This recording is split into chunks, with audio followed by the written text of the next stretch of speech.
Hi friends, welcome to Salem Padma சமையல். நம்ம சேனலை சப்ஸ்கிரைப் பண்ணாதும் பண்ணிக்கோங்க, பக்கத்தில் இருக்கிற பெல் பட்டனே அழுத்திக்கோங்க. இன்றைக்கி நம்ம என்ன பார்க்க போகிறோன்னா நண்டு ரசம். அது என்னென்னா நிறைய பேர்த்துக்கு உடம்பு வலி இருக்கும், சளி பிடிச்சிருக்கும், இருமல் இருக்கும். அதுக்கெலாம் பார்த்திங்கன்னா இது நல்ல ஒரு மருந்துன்னு சொல்லுவாங்க. அது எப்படி செய்யலான்னு பார்க்கலாங்களா? அதுக்கு பார்த்திங்கன்னா கடல் நண்டு ஒரு 1/2 கிலோ வாங்கி நான் க்ளீன் பண்ணி வச்சுருக்கேன். இது தக்காளி பார்த்திங்கன்னா ஒரு பெரிய தக்காளி, சின்ன வெங்காயம் ஒரு 7-8, பச்சை மிளகாய் 1, கொத்தமல்லி தழை கொஞ்சம். இது பார்த்திங்கன்னா நம்ம கொரகொரப்பாக அரைக்கணும். இது பார்த்திங்கன்னா ஒரு 5-6 சின்ன வெங்காயம், ஒரு 10 பல் பூண்டு, 1/2 டீஸ்பூன் சீரகம், 1/2 டீஸ்பூன் மிளகு, சோம்பு 1/2 டீஸ்பூனு, மஞ்சள் பொடி 1/2 டீஸ்பூனு, உப்பு தேவையான அளவு. இப்போ பாருங்கள், ஒரு குக்கர் வச்சுருக்கேன். அதில் ஒரு 4 ஸ்பூனு நல்லெண்ணெய் ஊற்றுறேன். இப்போ எண்ணெய் சூடாகிடுச்சு, சோம்பு போட்டுக்கிறேன். சோம்பு பொரியணும். இப்போ பாருங்கள், சோம்பு பொரிஞ்சிருச்சு. நான் அந்த சின்ன வெங்காயத்தை போட்டுக்கிறேன். பச்சை மிளகாய்,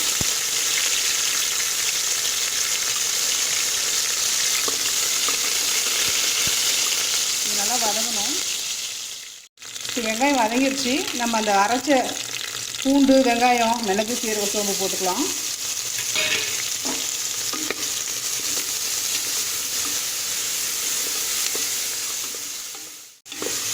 இது கொஞ்சம் நல்லா பச்சை வாசனை போகிற அளவுக்கு வதக்கணும். இது நல்லா வதங்கிடுச்சு. நான் தக்காளி போட்டுக்கிறேன்.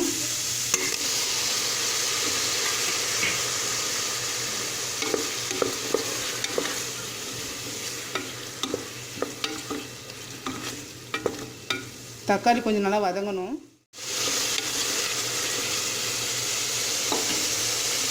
இப்போ மஞ்சள் பொடியும் உப்பும் போட்டுக்கிறேன்.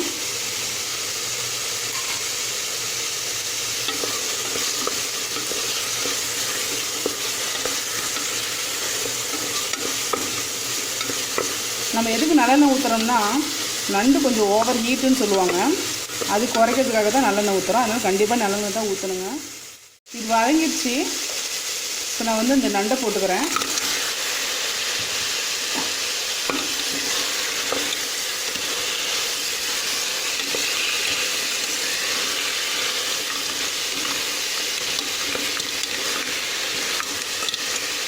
இது 2 நிமிஷம் கொஞ்சம் வதங்கணும். இப்போ பாருங்கள், நண்டு கொஞ்சம் நல்லா வதங்கிடுச்சு. இப்போ நான் தண்ணி ஊற்றுறேன். நான் ஃபஸ்ட்டு ஒரு 1/2 லிட்டர் அளவுக்கு தண்ணி ஊற்றிருக்கிறேன்.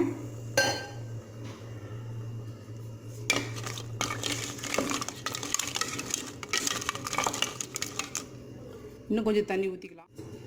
இப்போ நான் இன்னும் 1 கிளாஸ் அளவுக்கு தண்ணி ஊற்றுறேன். ஏன்னா நம்ம சூப் மாதிரி குடிக்கிறதுக்கு கொஞ்சம் தண்ணி மாதிரி இருந்தால் தான் நல்லாயிருக்கும்.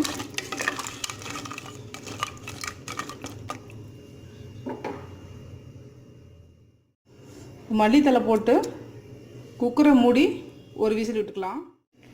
இப்போ பாருங்கள், நான் குக்கரை மூடிட்டேன். ஒரு விசில் விடணும். இப்போ பாருங்கள், நம்ம நண்டு சூப்பு ரெடி ஆகிடுச்சு. இது குழந்தைங்களுக்குலாம் கொடுக்கறதால நம்ம அப்படியே கொடுத்துக்கலாம். பெரியவங்களுக்கு கொடுக்குற மாதிரி இருந்தால் நம்ம கொஞ்சோண்டு பெப்பர் வேணுங்கிற அளவுக்கு காரத்துக்கு தகுந்த மாதிரி பெப்பர் போட்டு கொடுக்கலாம். நம்ம நண்டு ரசம் ரெடி ஆயிடுச்சிங்க. இது பார்த்திங்கன்னா குழந்தைங்க பெரியவங்க வரைக்கும் எல்லாருமே சாப்பிட்லாம். இது சூப் மாதிரியும் குடிக்கலாம், சாதத்துலேயும் போட்டு பேசி சாப்பிட்லாம்.